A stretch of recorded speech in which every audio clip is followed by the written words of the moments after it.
Scary Alvarez is back, and I am a little bit mad today.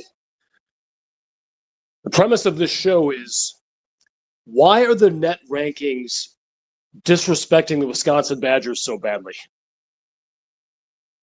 Throw a Scary a like and a subscription. I always appreciate it. It'll be paid back to you tenfold in the afterlife. But getting back to my premise, I want to back up slightly. Wisconsin's coming off another majestic victory, a 21-point home demolition of Tom Izzo's Michigan State Spartans at the Kohl Center. And that was on the heels of a really impressive 92-90 win down there in Champaign-Urbana over the Fighting Illini. It's hard to argue that anyone in college basketball is on a bigger heater than Wisconsin right now. And it is even harder to argue that anyone in college basketball has 3 better wins than the Wisconsin Badgers do. That's just a fact. Wisconsin went into Ann Arbor several weeks ago and beat the Michigan Wolverines. Okay, and I'm going to be referencing something called the NET Rankings. I'm sure you guys are familiar with that. I mean, referencing KenPom, which is a more analytical way to rank teams and evaluate teams. But Michigan is the current number 1 team in the NET Rankings, which is issued by the NCAA itself, the committee. Illinois is number 5 in the NET Rankings. So right now, Wisconsin has road wins over 2 of the top 5 teams in the net rankings. That's not an end-all be-all, but it's an important data point. Michigan State has dropped down to 15, but they have been hovering around number 10, if not higher, most of the season. They're not playing their best basketball right now, but that's a really high-quality team. That's a really high-quality win. So let's take a look at the net. And Wisconsin, by the way, finds itself right now they're kind of a stone's throw away from the very top of the Big Ten. I believe they're a game out of second place in one of the best basketball conferences in the country, probably the deepest basketball conference in the country. Maybe not the best high end, although Michigan is awfully good. But Wisconsin sits at 18-7, and that's a really, really solid record. And more importantly, we're gonna unpack some of this stuff, but every team has, we talked about the good wins Wisconsin has. Every team has that loss that they're embarrassed about. They wake up the next morning and they look over in their bed and see a loss, and they're not elated with what happened. Wisconsin's 2 worst losses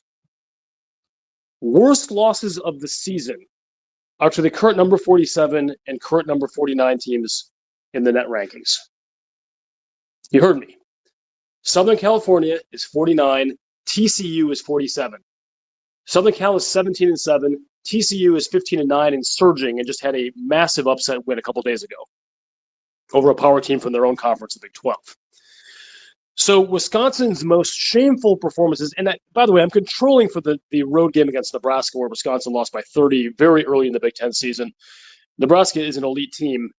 That was not Wisconsin's best performance, but there isn't anyone worth their salt that thinks if Wisconsin and Nebraska hooked up again, the result will be anything like that. I think we all know that was a fluke.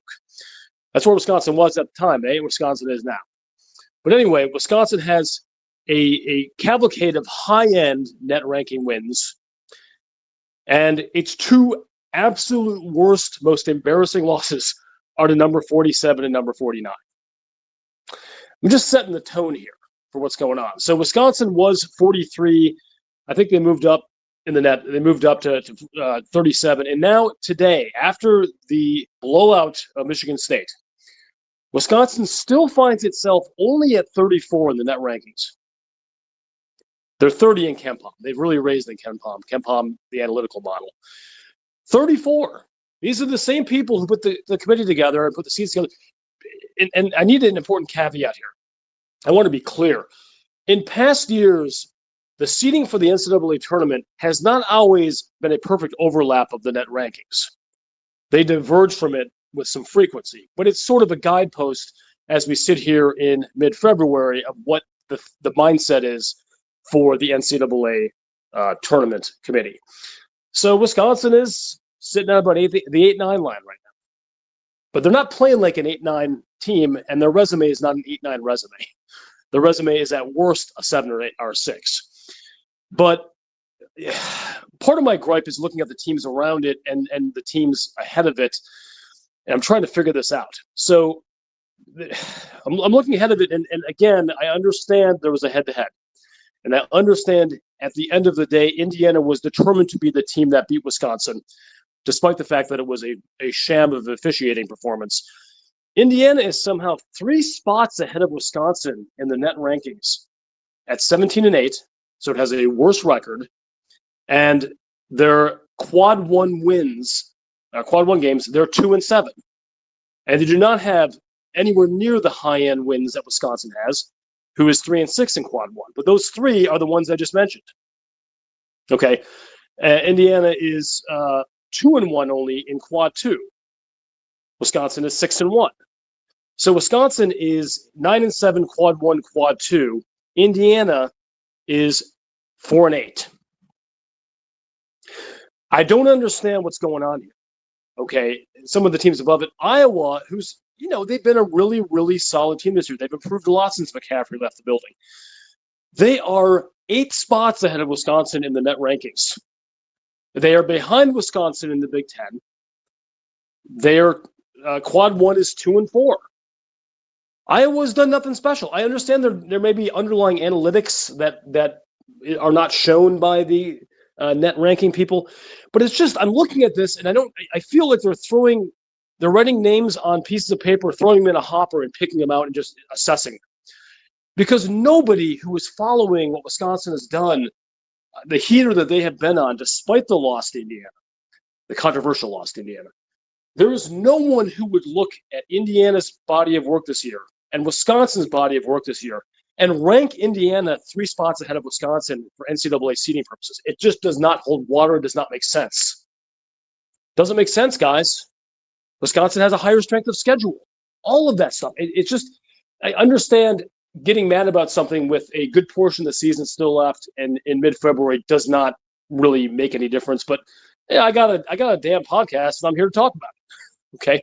So let's turn to the KenPom rankings, which tend to be pretty accurate. I mean, it's still a computer and a guy. And when you have a guy with a computer, the guy has not his thumb on the scale, but the things he values factors into it.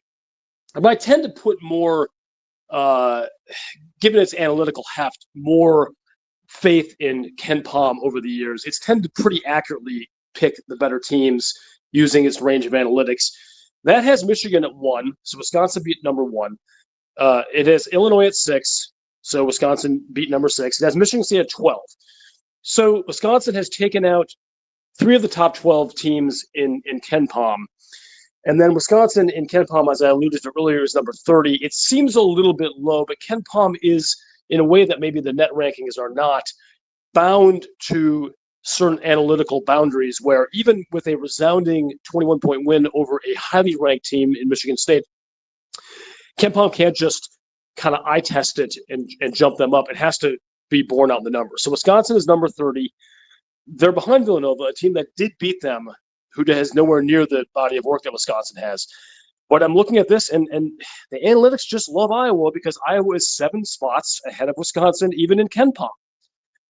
Does not make sense. Now, some of the issues I had previously with Indiana in KenPom, they're correctly 5 spots behind Wisconsin. He understands what's going on with Indiana. Indiana does not have the strength of schedule Wisconsin has, does not have the quality wins Wisconsin has, and doesn't have the analytics. It's a fact. But it's not perfect. I mean, you see teams like around Wisconsin, Texas.